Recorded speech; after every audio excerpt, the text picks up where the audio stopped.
Your magical inheritance. Will Hogwarts break even if your magician grandma left it to you to run? What if your magician grandma, instead of leaving you a wand or a pet owl, left you Hogwarts? Yeah, congratulations. You're now the CEO of a 1,000-year-old magical institution that explodes every Tuesday. And now you have to answer a very serious question. Does Hogwarts break even? Welcome to FunnyFinance Wizarding School. Today we're doing a full break-even analysis. Broomsticks optional. Let's find out if magic pays the bills. But first, subscribe to never miss another wild story. Let's talk about fixed costs, starting with the castle from financial hell.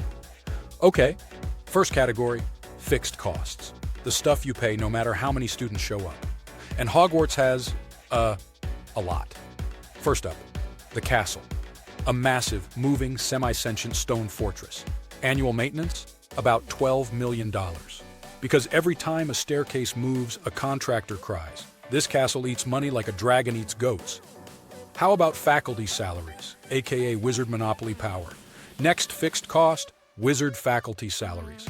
Unlike normal teachers, these people can literally turn you into a teapot if you negotiate badly. They're scarce talent, so salaries are sky high, around $20 million a year in total.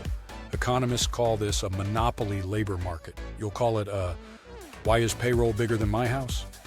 Next on the list of fixed costs is magical security, a small army basically.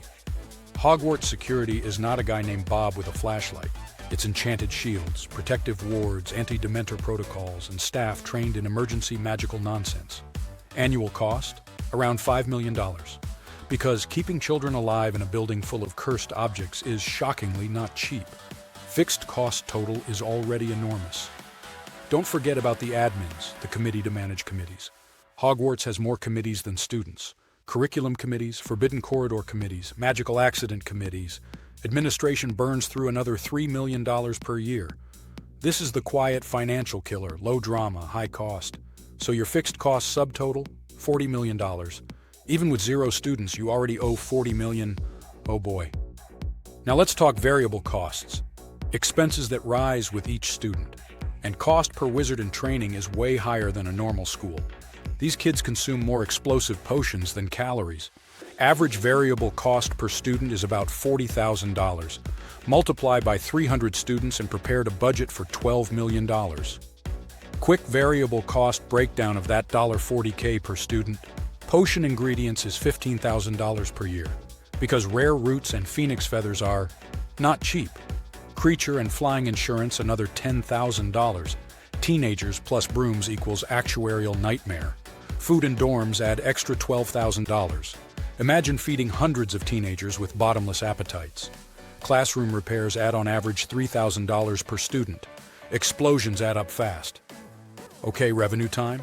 Hogwarts tuition is $150,000 per student. Subtract variable cost per student, that is $40,000. That leaves a contribution margin of $110,000 per student. So after paying variable costs for potion, insurance, food, dorms, and repairs, you still have $110K left. Which sounds great until you remember you owe the castle $40 million just for existing. But hang on, this is where break-even magic comes in. So how many students does Hogwarts need to make ends meet? The break-even formula is simple. Divide fixed costs by contribution margin. So that's 40 million divided by 110,000, which is approximately 364 students, meaning Hogwarts must enroll at least 364 magical children just to not lose money. Now it is time for a reality check. But Hogwarts actually has about 300 students. That's way below the break-even point. So financially, the school is super magical, but the accounting is super miserable. At 300 students, Hogwarts loses roughly $7 million per year. Congratulations, Grandma left you a beautiful, majestic, money-burning machine. Why Hogwarts can't break even? The castle costs too much. The teachers cost too much. The insurance costs too much. The explosions cost way too much. Hogwarts is not a business. It is a magical nonprofit with a structural cash flow curse. Can it ever be profitable?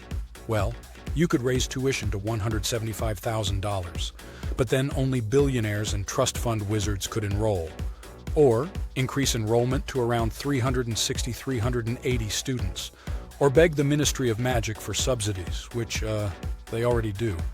Hogwarts breaks even only with magic and government funding. The financial punchline.